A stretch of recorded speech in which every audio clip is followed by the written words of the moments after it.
روزے کا مفہوم کیا ہے؟ الحمدللہ رب العالمین والصلاة والسلام علی حبیبہ محمد وآلہ وصحبہ اجمعین۔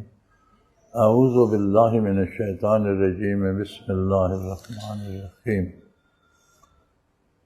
روزہ ایک افضل ترین عبادت ہے، اور اس کا مفہوم ہے کہ انسان اپنے اندر جو اس کے اوصاف ہیں، اس کی جو صفات ہیں، اسے جو خصوصیات دی گئی ہیں، اس میں استعداد ہے کہ وہ منفی طور پر بھی استعمال کر سکتا ہے، مثبت طور پر بھی استعمال۔ ایک عجیب استعداد ہے انسان میں کہ تجربے سے، چیزوں سے، باتوں سے منفی مفہوم بھی اخذ کر سکتا ہے، مثبت بھی اخذ کر سکتا ہے۔ صحیح۔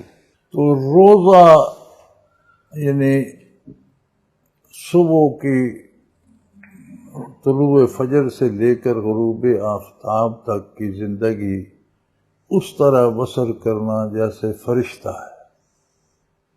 سبحان اللہ۔ کہ فرشتہ نہ کھاتا ہے نہ پیتا ہے، جھوٹ نہیں بولتا، غلط نگاہ نہیں ڈالتا، کسی کے بارے غلط سوچتا نہیں ہے، کسی کو بھلا برا نہیں کہتا۔ حتیٰ کہ نبی کریم نے فرمایا زبان کا روزہ یہ ہے کہ کوئی آپ کو گالی بھی دے تو اسے جواب میں آپ کہتے ہیں کہ میرا تو روزہ ہے۔ ٹھیک ہے، یعنی تم کر سکتے ہو ایسی بات، میرا تو روزہ ہے، میں زبان ناپاک نہیں کر سکتا۔ تو ان سارے اعضاء کو حدود اطاعت الہی کے اندر روک کر ایسی خصوصیات پیدا کرنا جنہیں اوصاف ملکوتی کہا جاتا ہے، فرشتے کی طرح بدن کو پاک کرنا۔ اب جب یہ ساری احتیاطیں کی جائیں تو اللہ کریم وہ پاکی بدن میں عطا کر۔ اس پاکیزگی سے اللہ کے کلام اور نبی علیہ الصلوۃ والسلام کی ارشادات کی جو کیفیات ہیں ان کو دل میں اتارنے کی توفیق نصیب ہوتی۔ سبحان اللہ۔ الفاظ کا سننا اور بات ہے، الفاظ پر عمل کرنا بھی ایک اور بات ہے۔ حقیقت یہ ہے کہ کیفیت کو دل نشیں کیا جائے، اس کیفیت کے ساتھ جب عمل کیا جاتا ہے تو وہ کروڑوں گنا بڑھ جاتا ہے۔ صحیح۔ کیونکہ اس میں دل شامل ہو جاتا ہے۔ تو روزے کا اصل مفہوم یہ ہے کہ انسان بدن کو اتنا پاک کر دے، کیونکہ بہرحال دل بھی بدن کا حصہ ہے، گوشت کا لوتھڑا ہے، دماغ بھی بدن کا حصہ ہے، اعضاء جوہر بدن کا حصہ ہیں۔ تو ان میں اگر خرابی ہوگی تو وہ مفاہیم جو احکام الہی کے ہیں یا جو نبی علیہ السلام کے ارشادات کے ہیں، وہ مفاہیم ان تک نہیں پہنچیں گے، الفاظ پہنچیں گے۔ صحیح، الفاظ کی اگر یہ اطاعت بھی کریں گے تو رسمن کریں گے، دل شامل نہیں ہوگا۔ تو اس لیے اللہ کریم نے سال میں ایک مہینہ روزوں کا رکھا، اور یہ روزہ ایک کم از کم بندے کو اگلے سال تک کے لیے تو کفایت کرے۔ بالکل ٹھیک۔ ہمارے ہاں تو یہ ہوتا ہے نا کہ رمضان میں مسجد بھر کے عید کے دوسرے دن اس میں بندے خالی ہو جاتی۔ مقصد تو یہ تھا کہ اگلے رمضان تک ایسے ہی بھری رہتی، لیکن وہ تب بھری رہتی کہ ہم نے وہ کیفیات سمجھی ہوتی۔ نبی کریم صلی اللہ علیہ وسلم نے فرمایا نا کہ جس نے اس مفہوم کو نہیں جانا تو اللہ کو اس کے بھوک پیاس کی کیا ضرورت ہے۔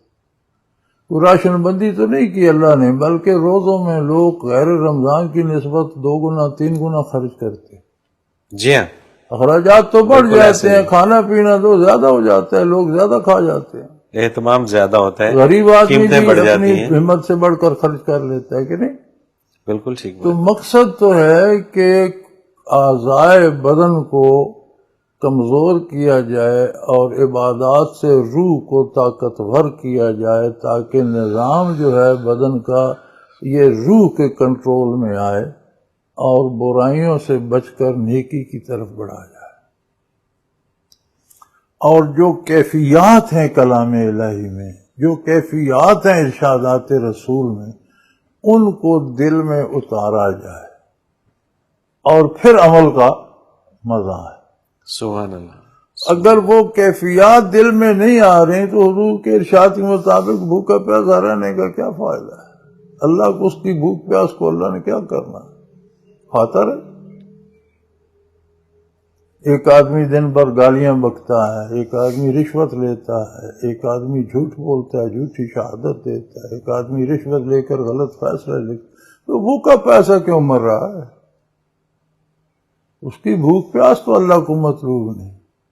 مطلوب تو وہ فرشتوں جیسی کیفیات تھیں، اوصاف ملکوتی تھے کہ بشر ہو کر اس میں، چونکہ فرشتہ جب احکام الہی پاتا ہے تو کیفیات پاتا ہے. صحیح. قرآن کریم فرماتا ہے نا، احکام الہی جب آتے ہیں تو فرشتے بالکل سٹن ہو جاتے ہیں، اور جب ہوش آتا ہے تو ایک دوسرے پوچھتے ہیں بھئی کیا حکم تھا؟ تو کہتے ہیں جو بھی تھا حق تھا. سبحان اللہ، سبحان اللہ. پھر انہیں سمجھ آتی ہے کہ حکم کیا تھا. وہ کیفیات سمجھتے ہیں، صرف الفاظ بھی سنتے ہیں لیکن الفاظ کے ساتھ کیفیات. تو اگر ہم کوئی حکم سنے نبی کریم صلی اللہ علیہ وسلم کا اور اس کے ساتھ وہ کیفیت بھی آئے، قرآن کی آیت جہنم کے بارے سنے تو جسم کانپ جائے جیسے ہم آگ پر کھڑے ہیں. اللہ. جنت کی بات سنے تو دل باغ باغ ہو جائے، پھر تو بات ہے. اور اگر ہم فرافر پڑھتے رہے، نہ ہمیں خوشی ہوئی نہ غمی ہوئی، فائدہ کیا؟ پھر تو وہی رسم پوری کی. رسم پوری کی. تو روزے کا مفہوم ہے کہ وجود کو لاغر کر کے عبادات سے روح کو قوت دے کر وہ استعداد پیدا کریں کہ کلام باری کی، ارشادات پیغمبر صلی اللہ علیہ وسلم کی کیفیت دل میں آئے، اور پھر دل اطاعت کا راستہ اختیار کرے اور ان منازل کو پائے جو انسان کے لیے اللہ نے عالم بالا تک مقرر کی. بالکل صحیح. اگر اس مفہوم کو آپ چھوڑ دیں تو حضور کے ارشاد میں کا مفہوم ہے کہ اللہ کو تمہاری بھوک پیاس سے کوئی غرض نہیں، کھاتے رہو. صحیح. اس کا کوئی راشن تو نہیں کم ہو رہا. عمومی طور پہ یہ بھی کہا جاتا ہے کہ روزہ اس بات کا درس دیتا ہے کہ بھوک کیا ہوتی ہے تاکہ تم غریب لوگوں کا خیال رکھ سکو. یہ جان چھڑانے کے لیے کرتے ہیں. اچھا. یہ سطحی باتیں ہیں، ٹھیک ہے. یہ بہت کم درجے کی بات ہے. صحیح. یہ کم درجے کی باتیں ہیں بھئی. یہ تو ویسے بھی بندے کو کسی دن کھانا نہ ملے تو اندازہ ہو جاتا ہے روزہ رکھے بغیر بھی. بالکل ٹھیک بات. یہ نہیں بات، یہ کم درجے کی باتیں ہیں. روزے کا اصل مفہوم یہ ہے کہ وجود اور وجود کی جو مادی طاقتیں ہیں وہ کمزور ہوں، روح اور روحانی قوتیں طاقت پکڑیں، اور اللہ کے کلام اور نبی کے ارشادات کے مفاہیم کی کیفیت دل میں اترے. بالکل ٹھیک بات. تو یہ غریب کا خیال رکھنا، یہ سارا احکام الہی میں وہ کیفیت آئے گی تو یہ کام تو سارے ہو جائیں گے. بالکل صحیح. بالکل صحیح. زکوٰۃ دینا، صدقات دینا، غریبوں کا خیال رکھنا، یہ سارے تو احکام الہی ہیں. جب ان کی کیفیت دل میں آئے گی کہ ان سے اللہ کی رضا کا کتنا تعلق ہے تو یہ تو از خود ہو جائیں گے. یہ تو سطحی تعبیرات ہیں، جو حقیقت کو نہیں جانتے وہ یہ گنگرو باندھتے رہتے ہیں.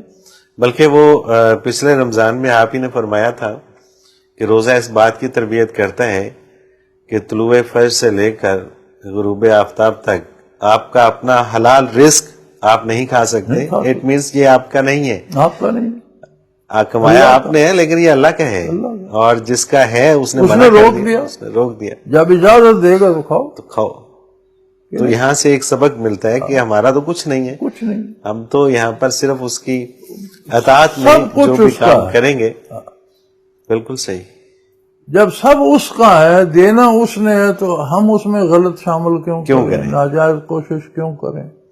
بالکل ٹھیک. ہمارا تو ہے ہی نہیں تو پھر اس میں ہم غلط کیوں ملائیں؟ جس کا ہے وہ جتنا ہمارے پاس امانت رکھواتا ہے، جتنا ہمارے حصے کا ہے ہم کھا لیں.